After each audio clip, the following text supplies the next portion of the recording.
എന്നാ പുസ്തകങ്ങളൊക്കെ എടുക്ക്. പുസ്തകങ്ങൾ ഇനിയിപ്പോ എന്തൊക്കെ പുസ്തകങ്ങൾ അവിടെ ഉണ്ടാകുമെന്നാവും. നോക്കട്ടെ.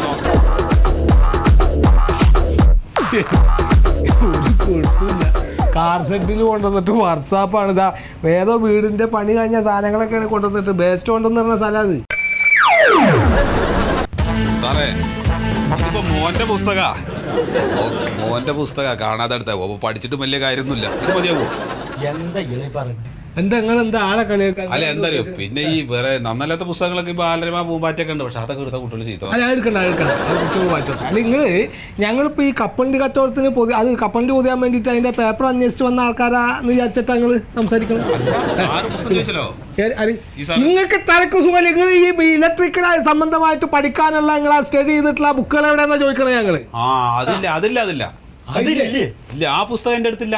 ഏടോ ഇലക്ട്രിക്കൽ കോൺട്രാക്ട് ലൈസൻസ് കിട്ടണമെങ്കിൽ അത് അപേക്ഷിക്കുന്ന ആൾക്ക് സ്വന്തമായിട്ട് അതിന് ഉള്ള ഒരു ഓഫീസ് വേണം. ഒന്നാമത്തെ കാര്യം അതുണ്ടല്ലോ. പിന്നെ ടൂൾ ബോക്സ് വേണം. അതുപോലെ തന്നെ കമ്പ്യൂട്ടർ വേണം. അങ്ങനെയുള്ള ആധുനിക സൗകര്യങ്ങൾ വേണം. മാത്രമല്ല അതിന് ഒന്നാം തരം ഒരു വർക്ക് ഷോപ്പ് വേണം. പിന്നെ ഈ ഇലക്ട്രിക്കൽ സംബന്ധമായ കാര്യങ്ങൾ പഠിക്കാനും അതിന്റെ കാര്യങ്ങൾ അറിയാനുമായിട്ടുള്ള പുസ്തകങ്ങൾ വേണം.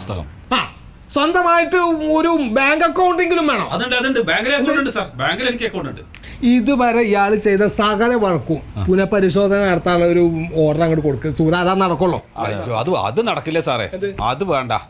എനിക്കൊരു ലൈസൻസ് തന്നാ മതിയല്ലോ. സാർക്ക് ഒരു 25,000 അല്ല ഒരു 30,000 ഇതാണ് പറയണത്. വർക്ക്ഷോപ്പ് വേണമെന്ന്. ഈ ജാതി സാധനങ്ങൾ കാർ സെറ്റിലുണ്ട് നോക്കണാണ് ഈ ജാതി ആക്രമണം ഉണ്ടാവണത്. 30,000 കൊടുത്താൽ ശരിയാക്കാം. എന്താ സുഖത ഈ പറഞ്ഞത്? അത് മനസ്സിലാവാണ്ട് ചോദിക്കാണ് ഞാൻ. എങ്ങനെയാണ് അത് ശരിയാവാ? 30,000 രൂപ അങ്ങോട്ട് തന്നാൽ ആദ്യത്തെ കാര്യങ്ങളൊക്കെ വേണ്ടാന്ന് വെച്ചാൽ തന്നെ, അതൊക്കെ പോട്ടെ എന്ന് വെച്ചാൽ തന്നെ നമുക്ക് നിയമപരമായിട്ട് ഇയാൾക്ക് ലൈസൻസ് കൊടുക്കാൻ പറ്റുമോ? സാറേ കമ്പ്യൂട്ടർ ഞാൻ ഒരെണ്ണം വാങ്ങാം. എൻ്റെ ഒരു സുഹൃത്തിൻ്റെ അടുത്ത് കേടുന്നൊരു കമ്പ്യൂട്ടർ ഉണ്ട്. അത് ഇവിടെ കൊടുത്ത് വെക്കാം. പിന്നെ ഇപ്പൊ ഈ ടൂളൊക്കെ ഇടാൻ പറ്റിയിട്ടുള്ള ഒരു മരത്തിന്റെ ഒരു പെട്ടി അടിച്ചിട്ട് അതായത് ഇടാം. പിന്നെ മൊത്തത്തിലേക്ക് ഒന്നും കൂടി സെറ്റപ്പ് ആക്കാം, ഒന്ന് അടിച്ച് വൃത്തിയാക്കിയിട്ട്.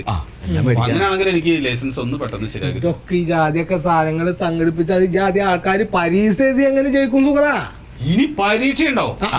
ഈ വയസ്സുകാലത്ത് പരീക്ഷ എന്തൊക്കെയാണോ? ആദ്യം എഴുത്തു പരീക്ഷ, പിന്നെ ഇന്റർവ്യൂ. ഈ ഇലക്ട്രിക്കൽ ഇൻസ്പെക്ടറേറ്റ് എന്ന് പറഞ്ഞ എന്താന്നാ തന്റെ വിചാരം? എന്താ എനിക്കറിയില്ല.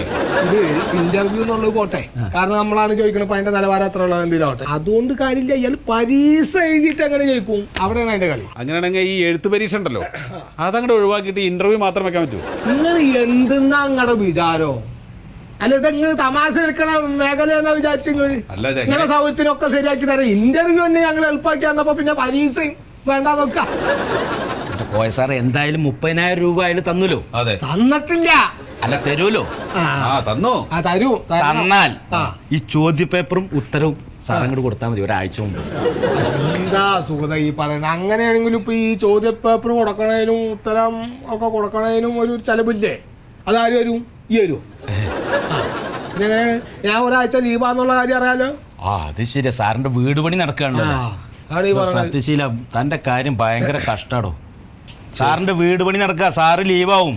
ഞാനൊരു കാര്യം പറയട്ടെ സാറേ. എന്താ? എനിക്ക് ഒരു കാര്യം ചെയ്തു തരാൻ പറ്റും. പിന്നെ സാറിന്റെ വീടിന്റെ പിന്നെ വയറിങ് ഞാൻ ഫ്രീ ആയിട്ട് ചെയ്തു തരാം. എന്നാ പിന്നെ പ്രശ്നം കഴിഞ്ഞില്ലേ? സാർ ഇപ്പൊ തന്നെ ഏതൊക്കെ കമ്പനിയുടെ ഏതൊക്കെ സാധനം വേണമെന്നുള്ള ലിസ്റ്റ് അങ്ങോട്ട് കൊടുക്ക്. എന്നാ പിന്നെ അങ്ങനെ മതി. അത് മതി, അത് മതി, കുഴപ്പമില്ല. അപ്പൊ എന്നാ വർക്ക് തീരുമ്പോ നിങ്ങൾക്ക് ഞാൻ ലൈസൻസ് തരും. കമ്പ്യൂട്ടറും വേണ്ട, ഈ ഓഫീസ് റൂമും വേണ്ട, വർക്ക്ഷോപ്പും വേണ്ട, യാതൊരു സാധനങ്ങളും ടൂൾ ബോക്സും ഒന്നും വേണ്ട, പുസ്തകങ്ങളും വേണ്ട.